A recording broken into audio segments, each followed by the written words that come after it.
Hello दोस्तों, रामबाण GK के इस वीडियो में आप सभी का स्वागत है। इस वीडियो में लगभग आपको 25 से 30 50 से लगभग 50 क्वेश्चन आपको करवाएंगे। 1000 प्रश्नों का हमारे पास श्रृंखला है। धीरे धीरे आपको सभी क्वेश्चन करवाए जाएंगे। अच्छे से आपको देखना है और सभी एग्ज़ाम के लिए ये आपके लिए महत्वपूर्ण वीडियो होने वाला है। तो चलिए आज का वीडियो शुरू करते हैं। तो पहला क्वेश्चन है आज का पहला क्वेश्चन है, निम्नलिखित में से किस देश में दुनिया की सबसे बड़ी संसद है? तो इसका राइट आंसर हो जाएगा आपका ऑप्शन नंबर ए, चीन की। तो चलिए इसके बारे में कुछ जानकारी देखते हैं।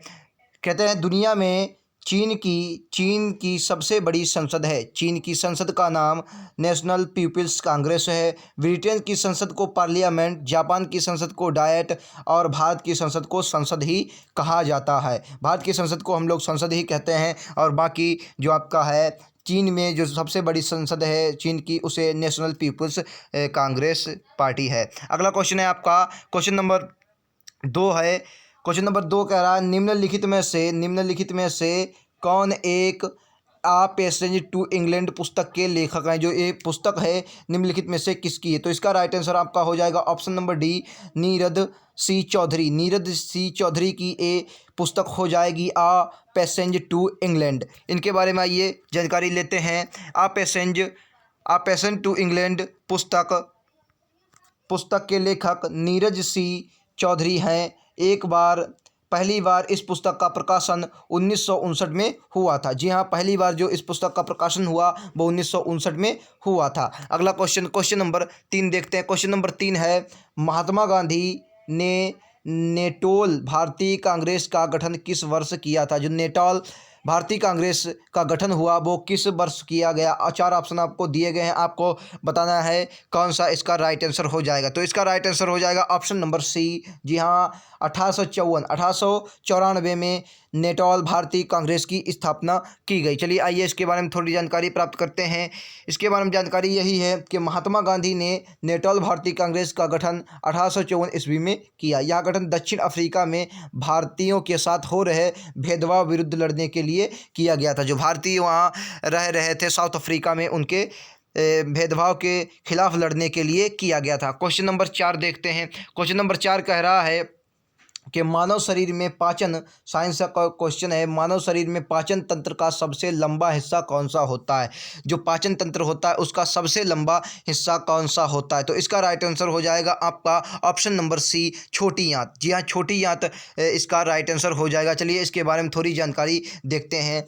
उत्तर इसका हो जाएगा छोटी आंत। मानव शरीर में पाचन तंत्र का सबसे लंबा हिस्सा छोटी आंत होती है। इसकी लंबाई लगभग 6.5 से 7.5 मीटर होती है। मनुष्य में भोजन का अधिकांश पाचन छोटी आंत में ही संपन्न होता है। ठीक है, अगला क्वेश्चन आप देखिए। अगला क्वेश्चन है, फेसबुक के संस्थापक कौन है? जी हाँ, फेसबुक के संस्थापक कौन है? तो फेसबुक के संस्थापक हो जाएंगे आपके मार्क जुगरबर्ग। जो मार्क जुगरबर्ग हैं वो फेसबुक के संस्थापक हैं। फेसबुक के संस्थापक मार्क जुगरबर्ग हैं। इन्होंने फेसबुक की स्थापना 2004 में की थी। जी है, 2004 से फेसबुक हमारे बीच आया। अगला क्वेश्चन है आपका, 1897 में इलेक्ट्रॉन की खोज किसने की? इलेक्ट्रॉन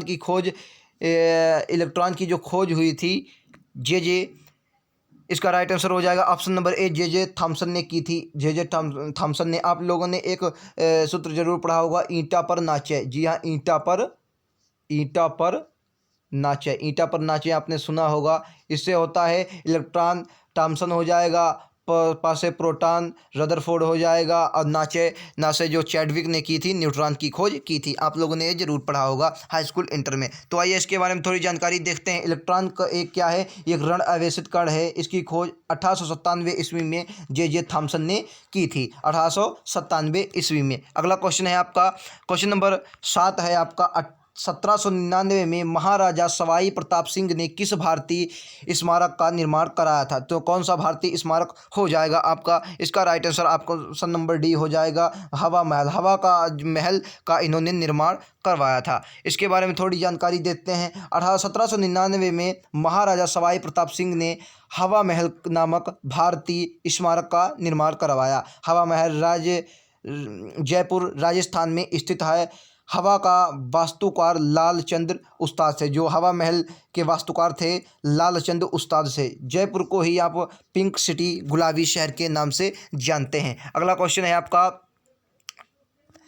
अरक्तता अरक्तता में निम्नलिखित में से किसकी मात्रा कम हो जाती है? जो अरक्तता होती है इसमें हीमोग्लोबिन की मात्रा कम हो जाती है। आइए, हीमोग्लोबिन इसका राइट आंसर हो जाएगा। अरक्तता में हीमोग्लोबिन की मात्रा कम हो जाती है। अगला क्वेश्चन है आपका, कौन सी विटामिन हमारे शरीर में सबसे अधिक तीव्रता बनाता है? कौन सा विटामिन हमारे शरीर में सबसे अधिक तीव्रता बनाता है? तो ऑप्शन नंबर डी हो जाएगा। विटामिन डी होता है जो आपका सबसे अधिक तीव्रता बनाता है हमारे शरीर में। विटामिन डी हमारे शरीर में सबसे अधिक तीव्रता बनाता है। अगला क्वेश्चन है, अगला कह रहा है कि हमारे शरीर में विटामिन डी का संश्लेषण सूर्य के प्रकाश में उपस्थित परावैंगनी किरणों द्वारा त्वचा के कोलेस्ट्रॉल द्वारा होता है। विटामिन डी की कमी से बच्चों में रिकेट्स, वयस्कों में मलेरिया नामक रोग हो जाता है। विटामिन डी का रासायनिक नाम कैल्फिफोरॉल है। जी हाँ, विटामिन डी का जो रासायनिक नाम होता है कैल्फिफोरॉल होता है। अगला क्वेश्चन नंबर 10 है आपका, भारतीय संविधान की कौन सी अनुसूची नगर पालिका से संबंधित है? नगर पालिका से संबंधित कौन सी अनुसूची है? तो क्वेश्चन नंबर इसका आंसर हो जाएगा ऑप्शन नंबर ए, 12वीं अनुसूची आपकी नगर पालिका से संबंधित है। जी हाँ, 12वीं अनुसूची जो है वो नगर पालिका से संबंधित है। आइए देखते हैं, भारतीय संविधान की 12वीं अनुसूची में नगर पालिकाओं से संबंधित है। यह 74वां संविधान संशोधन 1993 में हुआ था। उसके द्वारा आपकी संशोधन में भाग 9 में जोड़ा गया। जो भाग 9 था उसमें जोड़ा गया, संविधान का संशोधन हुआ था 1993 में। अगला क्वेश्चन है, ऋग्वेद काल में अयनी किसकी देवी थी? जो अयनी थी, अरयनी किसकी देवी थी? तो इसका राइट आंसर आपका हो जाएगा अरयनी वन की देवी थी। जो वन की देवी थी उन्हें अयनी कहते थे। आइए जिसके बारे में देखते हैं, ऋग्वेद में अरणी एक आरंडी यानी कि वन की देवी थी। अगला क्वेश्चन है, राष्ट्रीय वनस्पति अनुसंधान संस्था कहाँ है? तो इसका राइट आंसर हो जाएगा ऑप्शन नंबर डी, लखनऊ। राष्ट्रीय वनस्पति अनुसंधान संस्था कहाँ है? आपकी लखनऊ में हो जाएगी। ऑप्शन नंबर डी इसका राइट आंसर हो जाएगा। चलिए इसके बारे में देखते हैं, राष्ट्रीय वनस्पति अनुसंधान संस्था लखनऊ के उत्तर प्रदेश में स्थित है।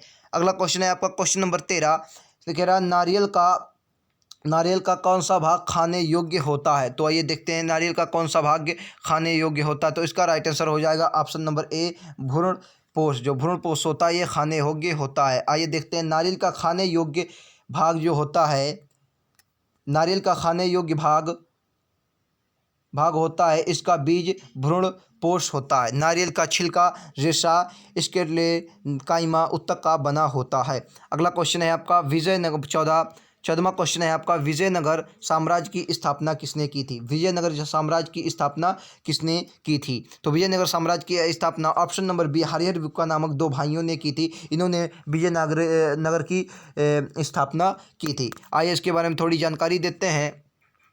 विजयनगर साम्राज्य की स्थापना 1336 ईस्वी में हरिहर और बुक्का नामक 2 भाइयों ने की थी। विजयनगर साम्राज्य की राजधानी हम्पी थी। विजयनगर साम्राज्य की राजधानी हम्पी थी। अच्छा, एक क्वेश्चन आप बताइएगा, विजयनगर और एक उसके समकालीन था बहमनी साम्राज्य और विजयनगर के मध्य युद्ध हुआ करते थे।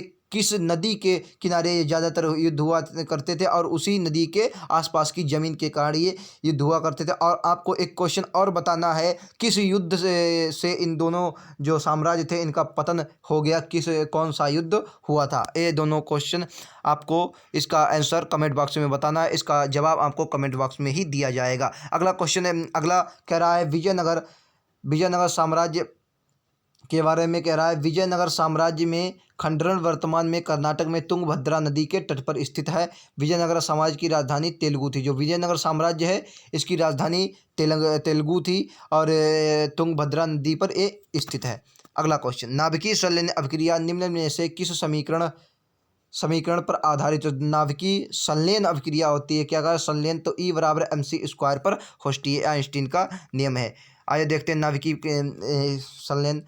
संलयन अभिक्रिया द्रव्यमान ऊर्जा का संबंध E = mc² पर आधारित होता है। यह सूत्र प्रसिद्ध भौतिक वैज्ञानिक अल्बर्ट आइंस्टीन ने दिया था। जी हाँ, अल्बर्ट आइंस्टीन ने दिया था। इसमें E = एनर्जी यानी कि ऊर्जा, m बराबर मास द्रव्यमान और c बराबर स्पीड ऑफ लाइट प्रकाश का वेग को व्यक्त करता है। क्वेश्चन नंबर 16 अगला क्वेश्चन आपका है, किस गैस को उसकी ठोस अवस्था में शुष्क बर्फ भी कहा जाता है? जब ठोस होती उसे तो शुष्क बर्फ कहा जाता है किस गैस को? तो इसका right answer option number B हो जाए, कार्बन डाइऑक्साइड जो होती है इसे शुष्क बर्फ भी कहा जाता है। कार्बन डाइऑक्साइड को शुष्क बर्फ कहा जाता है। शुष्क बर्फ का उपयोग प्रतिष्ठा में किया जाता है। ठीक है, अगला क्वेश्चन है जीएसटी से रिलेटेड है। 17 क्वेश्चन, वस्तु एवं सेवा कर जीएसटी सबसे पहले किस देश में लागू किया गया था? Germany, Canada, USA, France. तो ऑप्शन नंबर इसका डी हो जाएगा, फ्रांस में। सर्वप्रथम फ्रांस में जीएसटी आपकी लागू हुई थी। अगला क्वेश्चन, इसके बारे में थोड़ी जानकारी देते हैं। वस्तु एवं सेवा कर सबसे पहले फ्रांस में लागू किया गया था। कब लागू किया गया था? 1994 में ये लागू किया गया था। वस्तु एवं सेवा कर 1 जुलाई 2017 को लागू किया गया। कहाँ? भारत में 1 जुलाई 2017 को जीएसटी लागू हुई थी। क्वेश्चन नंबर 18 है, सिस्टोलिक और डायस्टोलिक शब्द का उपयोग किसके संदर्भ में किया जाता है? जो सिस्टोलिक और डायस्टोलिक शब्द होता है इसका प्रयोग किसके संदर्भ में किया जाता है? तो 4 ऑप्शन आपको दिए गए हैं। रक्त धमनियों का पता लगाना, रक्तचाप का मापना, आंखों की दृष्टि में समस्याओं का पता लगाना, रक्त प्लेटलेट्स की गिनती। तो ऑप्शन नंबर बी हो जाएगा, रक्तचाप को मापना। तो आइए इसके बारे में थोड़ी जानकारी लेते हैं। सिस्टोलिक और डायस्टोलिक शब्द का प्रयोग रक्तचाप की गणना के संदर्भ में किया जाता है। सिस्टोलिक उक्त रक्तचाप को व्यक्त करता है, जबकि डायस्टोलिक निम्न रक्तचाप को प्रदर्शित करता है। या स्वस्थ मनुष्य का रक्तचाप 120/80 mmHg होता है। रक्तचाप मापने वाले यंत्र का नाम सिस्गमोमेनोमीटर होता है। अगला क्वेश्चन है, गोल गुंबज कहाँ स्थित है? तो गोल गुंबज आपका कहाँ स्थित है? बीजापुर में आपका गोल गुंबज स्थित है। ऑप्शन नंबर 20 का राइट आंसर हो जाएगा। आइए थोड़ा जानते हैं। गोल गुंबज बीजापुर के सुल्तान मोहम्मद आदिल शाह का मकबरा है। जी हाँ, जो बीजापुर का मोहम्मद आदिल शाह का मकबरा है वो गोल गुंबज है और यह बीजापुर कर्नाटक में स्थित है। जी हाँ, बीजापुर कर्नाटक में स्थित है। अगला क्वेश्चन है, पदार्थ की मात्रा एसआई का मात्रक क्या होता है? जो एसआई होता है उसका मात्रक क्या होता है? तो ऑप्शन नंबर सी, पदार्थ की मात्रा एसआई का मात्रक ऑप्शन नंबर सी मोल होता है। जी हाँ, 20 का right answer option number C हो जाएगा, मोल। अंतर्राष्ट्रीय जो न्यायालय है इसका मुख्यालय कहाँ स्थित है? तो अंतर्राष्ट्रीय न्यायालय का मुख्यालय द हेग में स्थित है, नीदरलैंड में। अच्छा, एक और आपको क्वेश्चन बताना है, आईसीसी का मुख्यालय कहाँ? जी, आईसीसी का मुख्यालय कहाँ? तो आईसीसी का मुख्यालय आपका दुबई में हो जाएगा। अगला क्वेश्चन है, अंतर्राष्ट्रीय न्यायालय का मुख्यालय द हेग नीदरलैंड में स्थित है।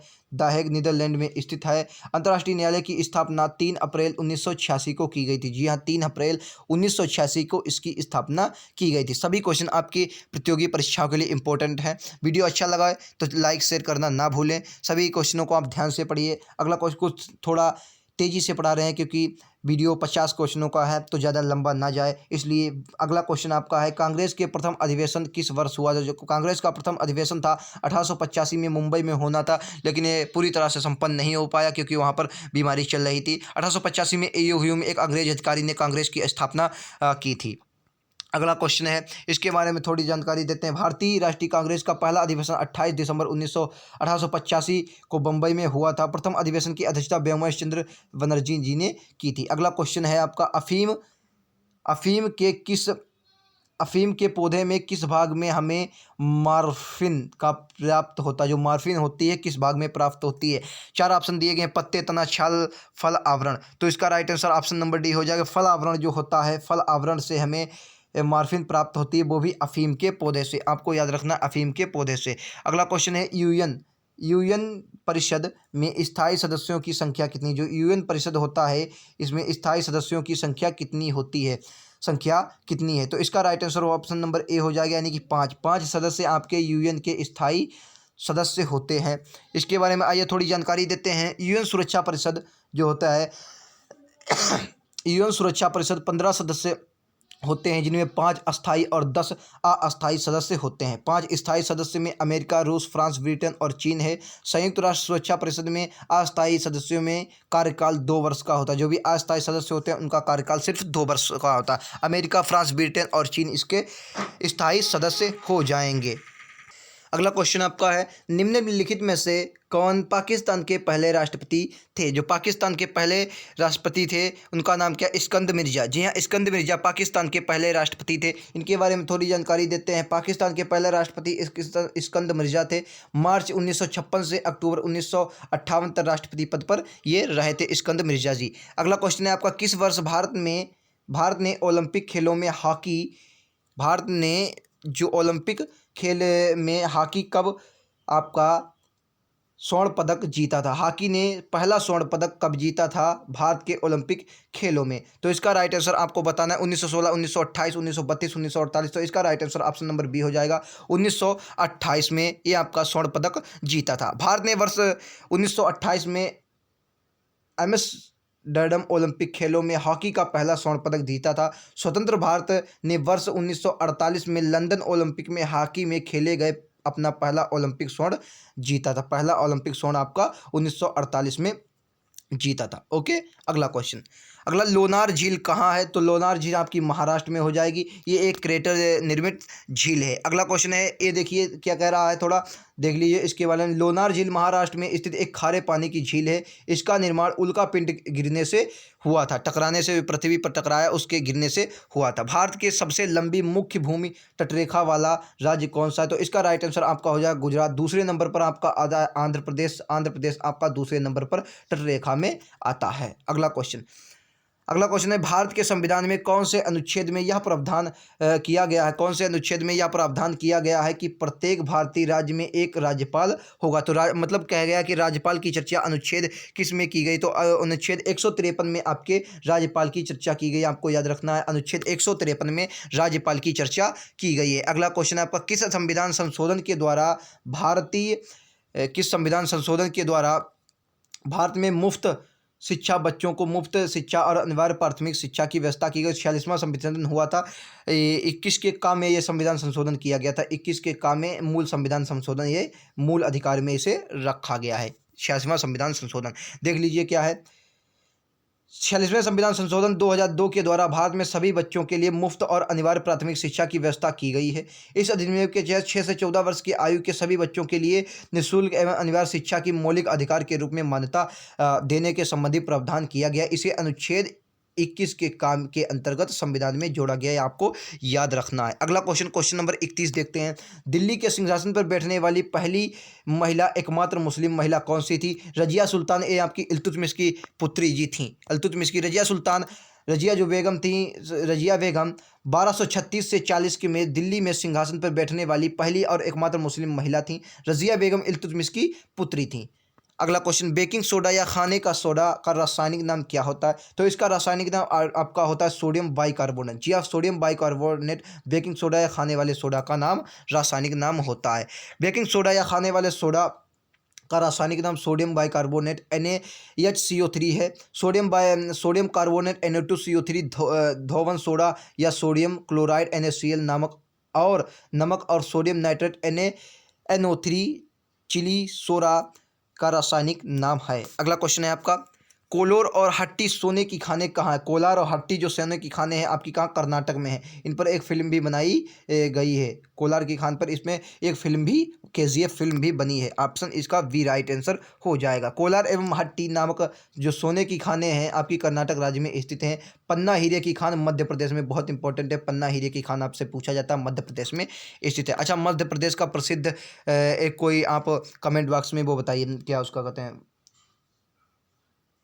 Tiger reserve. अगला क्वेश्चन है, महात्मा गांधी के राजनीतिक गुरु कौन थे? गोविंद रनाडे। जो गोविंद रनाडे जी थे, ये आपके महात्मा जी के नहीं है, सॉरी, गोविंद रनाडे जी नहीं, गोपाल कृष्ण गोखले, MG रनाडे नहीं, गोपाल कृष्ण गोखले जो थे इनके राजनीतिक गुरु थे। गोविंद रनाडे नहीं, सॉरी, गोपाल कृष्ण गोखले इनके राजनीतिक गुरु थे। अगला क्वेश्चन, महात्मा गांधी के राजनीतिक गुरु गोपाल कृष्ण गोखले थे। गोपाल कृष्ण गोखले के राजनीतिक गुरु थे। MG रनाडे गोपाल कृष्ण गोखले के राजनीतिक गुरु थे, सॉरी। अगला है, चंदेली का युद्ध कब हुआ था? चंदेली का युद्ध 1528 में हुआ था। चंदेली का युद्ध बाबर आया था यहाँ 1526 में। पहला बाबर ने युद्ध जो लड़ा था वो पानीपत का युद्ध लड़ा था और इब्राहिम लोदी की उसमें हार हुई थी, जिससे दिल्ली सल्तनत फिर से दिल्ली सल्तनत का नाम मिट गया था। उसके बाद चंदेली का युद्ध अगर बात करें 1828 में बाबर और मेदिनी राय के बीच हुआ था, जिसमें बाबर विजयी रहा था। बाबर ने चारों युद्ध आपके जीते थे। अगला क्वेश्चन है, नोबेल पुरस्कार प्राप्त करने वाले प्रथम भारतीय कौन थे? जो नोबेल पुरस्कार प्राप्त करने वाले प्रथम भारतीय थे उनका नाम क्या है? तो उनका नाम आपका हो जाएगा रविन्द्रनाथ टैगोर जी। जो थे वो रविन्द्रनाथ टैगोर ने भारत में प्रथम नोबेल पुरस्कार जीता था। नोबेल पुरस्कार प्राप्त करने वाले प्रथम भारतीय रविंद्रनाथ टैगोर थे। इन्होंने 1913 में इनकी पुस्तक जो थी गीतांजलि के लिए साहित्य का नोबेल पुरस्कार इन्हें मिला था। गीतांजलि के लिए साहित्य का नोबेल पुरस्कार मिला था। अमार सोनार बांग्ला, बांग्लादेश का जो एक राष्ट्रीय गान है, उसे भी इन्होंने ही दिया था। अगला है, न्यूटन के पहले नियम को भी कहते हैं, न्यूटन के पहले नियम को जड़त्व का नियम भी कहते हैं। न्यूटन के पहले नियम को जड़त्व का नियम कहते हैं। अगला क्वेश्चन नंबर 38 हो जाएगा, भारतीय संविधान का कौन सा अनुच्छेद राज्य सरकारों का ग्राम पंचायतों का गठन कहता है? राज्य सरकारों को ग्राम पंचायतों का गठन जो है अनुच्छेद में हो जाएगा 40। अनुच्छेद 40 के द्वारा ग्राम पंचायतों का गठन किया गया। अनुच्छेद आपके जो 52 है, राष्ट्रपति के पद की चर्चा अनुच्छेद 52 में की गई है। 36 से आपके 51 तक जो चर्चा की गई, राज्य के रीति निर्देशक DPSP की चर्चा की गई है। अगला क्वेश्चन है, भारत में सर्वाधिक केसर का उत्पादन किस राज्य केंद्र शासित प्रदेश में होता है? किस राज्य केंद्र शासित प्रदेश में केसर का उत्पादन होता है? तो जम्मू कश्मीर इसका राइट आंसर हो जाएगा। करेवा मृदा जो है वह केसर के उत्पादन के लिए प्रसिद्ध है, आपको जम्मू कश्मीर में ये मिलेगी। सेब में निम्नलिखित में से कौन सा अम्ल पाया जाता है? 4 अम्ल आपको दिए गए हैं, आपको बताना है जो सेब है इसमें निम्नलिखित में से कौन सा अम्ल पाया जाता है? जो सेब में आपका ऑप्शन नंबर ए हो जाएगा, मौलिक अम्ल पाया जाता है। जी हाँ, सेब में आपका मौलिक अम्ल पाया जाता, ऑप्शन नंबर ए इसका राइट आंसर है। अगला क्वेश्चन है, कौन से गोलमेज सम्मेलन में महात्मा गांधी ने भाग लिया था? कौन से गोलमेज सम्मेलन में महात्मा गांधी ने भाग लिया? तो द्वितीय गोलमेज सम्मेलन हुआ था, इसमें महात्मा गांधी ने भाग लिया था और तीनों सम्मेलनों ने BR अम्बेडकर जी ने तीनों सम्मेलनों में भाग लिया था। देखिए इसके बारे में थोड़ी जानकारी कहते हैं। दूसरा गोलमेज सम्मेलन 7 सितंबर 1931 को हुआ था। महात्मा गांधी ने कांग्रेस के प्रतिनिधि के रूप में इसमें भाग लिया, परंतु यह सम्मेलन सांप्रदायिक प्रतिनिधित्व के कारण असफल रहा। प्रथम गोलमेज सम्मेलन 12 नवंबर 1930 को तथा तृतीय गोलमेज सम्मेलन 17 नवंबर 1932 को हुआ था। इसके बारे में और चर्चा करें, डॉक्टर भीमराव अंबेडकर तीनों गोलमेज सम्मेलनों में भाग लिया था। तीनों गोलमेज सम्मेलनों के समय इंग्लैंड के प्रधानमंत्री जो थे वो जेम्स रेमजे मैकडॉनल्ड जी थे, जेम्स रेमडे मैकडॉनल्ड थे। अगला क्वेश्चन है, राज्य के पुनर्गठन आयोग का अध्यक्ष कौन होता है? कौन थे जो राज्य के पुनर्गठन आयोग का अध्यक्ष कौन थे? जो राज्य का पुनर्गठन आयोग हुआ था उसके अध्यक्ष कौन थे? तो इसके बारे में थोड़ी चर्चा करते हैं। राज्य के पुनर्गठन आयोग के जो अध्यक्ष थे फजल अली जी थे, इन्हीं की सिफारिश पर यह हुआ था। राज्य का पुनर्गठन आयोग 1953 में गठित हुआ। राज्य का पुनर्गठन आयोग अधिनियम जुलाई 1956 में पास हुआ था 1956 में पास हुआ और इसके अनुसार 14 राज्य 6 केंद्र शासित प्रदेशों को स्थापित किया गया था। 6 राज्य 14 राज्य 6 केंद्र शासित प्रदेशों को स्थापित किया गया था। अगला क्वेश्चन नंबर 43 देखते हैं। महाबलीपुरम में रथ मंदिरों का निर्माण किस पल्लव शासक ने करवाया था? जो महाबलीपुरम के रथ मंदिर थे इनका निर्माण किस पल्लव शासन ने करवाया था? 4 ऑप्शन आपको दिए गए हैं, 4 का राइट आंसर ऑप्शन नंबर हो जाएगा बी। ऑप्शन नंबर बी यानी कि नरसिंह वर्मन जो प्रथम थे, इन्होंने इसका निर्माण करवाया था। आइए इसके बारे में थोड़ी जानकारी लेते हैं। महाबलीपुरम में रथों के मंदिर का निर्माण पल्लव शासक नरसिंह वर्मन प्रथम ने शासनकाल में हुआ था। रथ मंदिरों में द्रौपदी रथ, भीम रथ तथा युधिष्ठिर रथ प्रसिद्ध हैं। महाबलीपुरम के रथ के जो मंदिर हैं कहाँ आपको मिलेंगे? तमिलनाडु में आपको देखने को मिलेंगे। थोड़ा फास्ट इसलिए वीडियो है, वीडियो लंबा ना हो। 50 क्वेश्चनों की ये आपकी श्रृंखला है। 1000 क्वेश्चन आपको धीरे धीरे से हर वीडियो में 50-50 क्वेश्चन करके मिल जाएंगे। अगला क्वेश्चन है आपका भिलाई।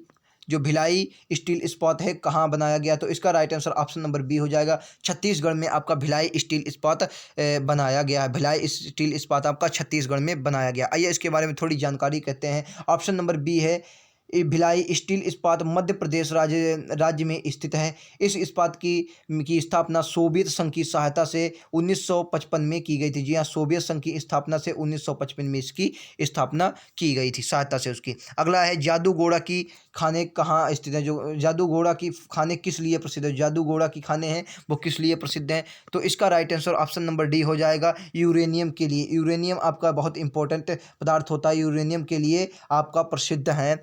इसके बारे में आइए जानते हैं। जादूगोड़ा की जो खाने हैं वो यूरेनियम के लिए प्रसिद्ध, भंडारण के लिए प्रसिद्ध हैं। जादूगोड़ा की खाने झारखंड राज्य में पूर्वी सिंहभूम जिले में आपको देखने को मिलेंगी। जी हाँ, पूर्वी सिंहभूम जिले में आपको देखने को मिलेंगी। अगला क्वेश्चन है क्वेश्चन नंबर 46। क्वेश्चन नंबर 46 कह रहा है, अरावली की पहाड़ियाँ किस राज्य में स्थित है। जो अरावली की पहाड़ियाँ हैं आपको राजस्थान में मिलेंगी। अरावली की पहाड़ियाँ राजस्थान में राज्य में है। यह सबसे पुरानी चट्टानें हैं। इस पहाड़ी में सबसे ऊंची जो चोटी है वो माउंट आबू है पर स्थित गुरु शिखर है। गुरु शिखर इसका सबसे प्रसिद्ध शिखर है जो माउंट आबू पर स्थित है। इसकी ऊंचाई 1722 मीटर है। अगला इसके बारे में थोड़ी और जानती हैं। अरावली के पश्चिम की ओर माही और लूनी नदियां बहती हैं। जी, माही और लूनी नदी बहती हैं। लूनी नदी कच्छ के रण में गायब हो जाती है। अरावली के पूर्व की ओर से बनास नदी निकलती है। वैशी नदी, नोट कर लीजिए, एक और पॉइंट देखिए, वैशी नदी जो समुद्र में ना जाकर जमीन में ही लुप्त हो जाती है उन्हें द रिवर ऑफ इफेमेरल कहते हैं। कच्छ के रण का गुजरात में, जो कच्छ का रण है उन्हें गुजरात में स्थित है। अगला क्वेश्चन है, मुंबई के किस द्वीप पर स्थित है। मुंबई आपका सालसेट द्वीप पर स्थित है। ऑप्शन नंबर सी हो जाएगा। कपास की खेती के लिए सर्वाधिक उपयुक्त कौन सी मृदा होती है। तो कपास की काली मिट्टी कहा जाता है। काली मिट्टी को कपास की मिट्टी कहा जाता है, इसलिए कपास की खेती के लिए काली मिट्टी हो जाएगी। काली मिट्टी को रेगुर मिट्टी के नाम से भी जाना जाता है। याद रखना है आपको, रेगुर मिट्टी के नाम से जाना जाता है। अगला क्वेश्चन है आपका, भारत रत्न पुरस्कार से सम्मानित होने वाले प्रथम विदेशी कौन से। भारत के जो प्रथम विदेशी थे तो खान अब्दुल गफ्फार जी थे। इन्होंने भारत रत्न पुरस्कार इनको दिया गया था। ये पहले प्रथम विदेशी थे, इन्हें भारत रत्न पुरस्कार दिया गया था। इनके बारे में थोड़ी जानकारी अगर देखें तो खान अब्दुल गफ्फार खान को भारत रत्न 1987 में दिया गया था। वे पाकिस्तान के थे। खान अब्दुल गफ्फार खान को सरहदी गांधी, सीमांत गांधी के नाम से भी जाना जाता है। अगला क्वेश्चन आपका, ओणम प्रसिद्ध जो त्यौहार है किस राज्य का है। ओणम आपको तमिलनाडु नहीं सॉरी केरल में देखने को मिलेगा। जो ओणम है आपका केरल का त्यौहार है। केरल का त्यौहार आपका ओणम हो जाएगा। केरल का त्यौहार है ओणम। ओणम के बारे में थोड़ी जानते हैं।